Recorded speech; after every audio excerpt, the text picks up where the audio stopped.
हे कमल नयन, आपने अभी कहा कि दानवों से सहयोग लिया जाए, किंतु उन्हें अमृत की एक बूंद भी न दी जाए। हाँ महादेवी, मैंने यही कहा। परंतु हे सर्वेश्वर, क्या ये छल नहीं कहलाएगा? कार्य की परिभाषा उसका उद्देश्य निर्धारित करता है महादेवी। यदि उद्देश्य उत्तम हो तो उसे छल का नाम नहीं दिया जाता, उसे नीति का नाम दिया जाता है। देवताओं को भी नीति से कार्य लेना होगा।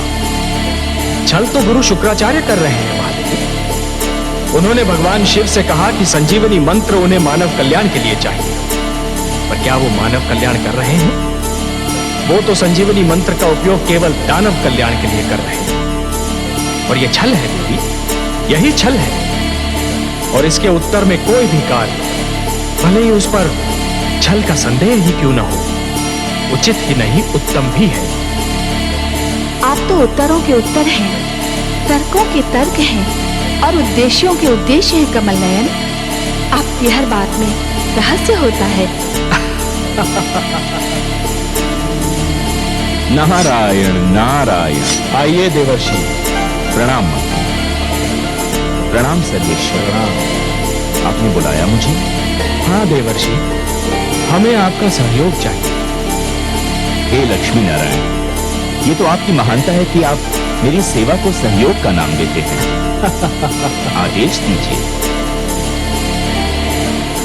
समुद्र मंथन होने वाला है देवर्षि, समुद्र मंथन। परंतु एक समस्या है। वासुकी नाग का प्रयोग डोरी के रूप में होना है और मंथन के समय उसके मुख से ऐसी भयंकर अग्नि जैसी फुंकारें निकलेंगी कि जो पक्ष उसके मुख की ओर होगा वो झुलस कर मर जाएगा। ये तो सत्य है प्रभु।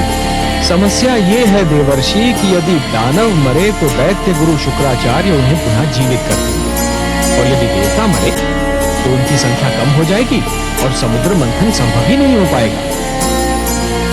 ये तो चिंता का विषय है देवेश्वर, इसकी ओर तो मेरा ध्यान ही नहीं। इसीलिए तो मैं ये चाहता हूं देवर्षि कि पाला बांटते समय कुछ ऐसा हो कि वासुकी की दुम की ओर देवता हो और वासुकी के मुख की ओर दानव हो। इसीलिए मैंने आपको थोड़ा सा कष्ट दिया। नारायण नारायण, आपकी लीला धन्य है देवर्षि। ये केवल मेरी लीला नहीं, आपकी बुद्धि की परीक्षा भी है।